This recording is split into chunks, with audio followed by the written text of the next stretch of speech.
are we about to see here come Thursday? Right, right. So we're about to see the end of Title 42 and the reopening of the southern border.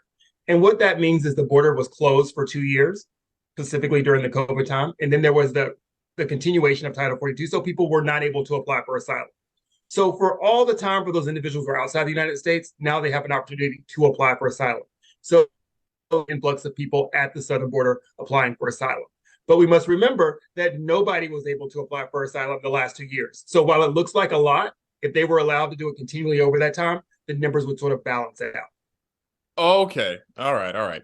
Um, do we, I mean, there's a number, I would imagine that we have, there is a plan in place. I think the last time I talked to you, there is a plan in place. There are resources. Um, how much more help is there needed, specifically from Congress? I know that they need to do a little more considering what's about to happen here. So what do you think needs to be done? So let's look at the layout of the plan, because I think the way to think about this is the same way we think about the environment and how the environment has changed and how there's global warming, and we do things to try to change global warming, but we never really sort of solve the problem by just saying we're not going to use aerosol cans, we're going to move away from gas. It takes a combination of things to sort of make that global warming stop, specifically once it's already in motion. And so that's the situation right now in North America. The first thing the Biden administration has done is they're setting up 2 refugee centers in North America. There've never been refugee centers in North America to help process people before coming to the country. And they're not just coming to the United States, they're coming to Canada, and they're also coming to Spain.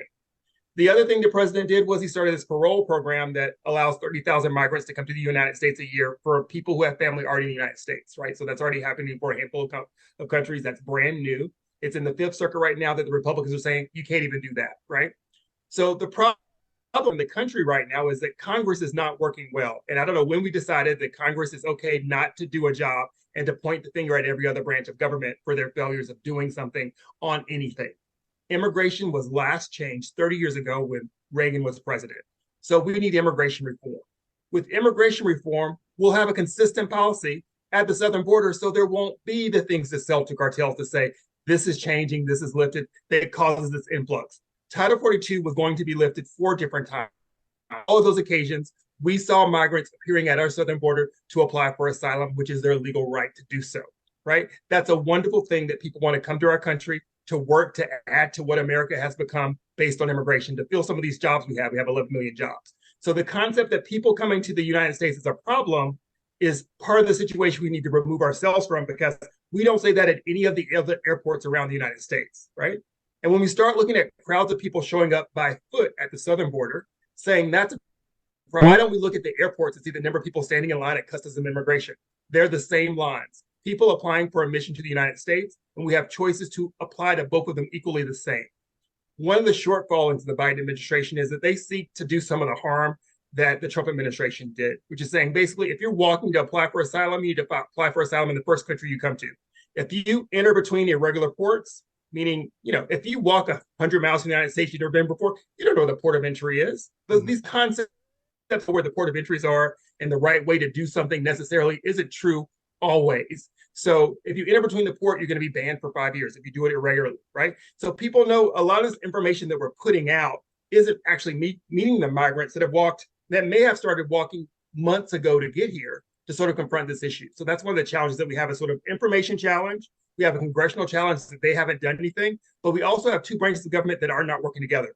The Biden administration and Congress just need to get together and make a solution and say, this is what we do as the United States. We will deal with the politics during the next election. Okay. And so let's say a number of people out there want to know how they can help with this situation. Okay. And I don't know locally, I don't know. I haven't heard anything, the same thing where, Abbott and DeSantis, they were busing the migrants to different places. Here in Washington, D.C., there was another, where was it, like out in the Hamptons? Chicago and New York, anywhere there was a black mayor, they were busing individuals. Right. It was mostly blue states, blue cities, if you will. And, people want to know how they can help the situation.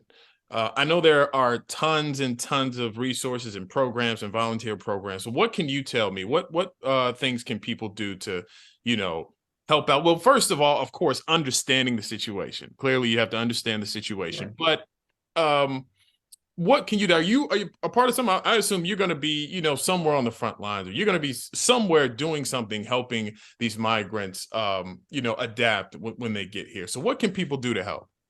Right. So I think the very first thing that people can do is change the narrative about immigrants, right? Stop looking at them as other because they're our family members. Many of us are married to immigrants. Many of us are immigrants ourselves, or third generation of immigrants. So the concept that there's an invasion, that's really not the way to sort of look at the situation. I think we really need to think we thought about Ukraine and how we were sending money to Ukraine so quickly. Why are we looking at these immigrants who are fleeing the same types of situation in their country and saying, oh my God, these are bad immigrants, but these immigrants from Ukraine are good immigrants, and we need to do them, treat them differently, give them sort of a faster way to go in. Every church in the United States, every religious organization in the United States should be helping these migrants at the southern border. If that's their platform about the world and life has value in all places, now is the time to show that value and to sort of put it into action.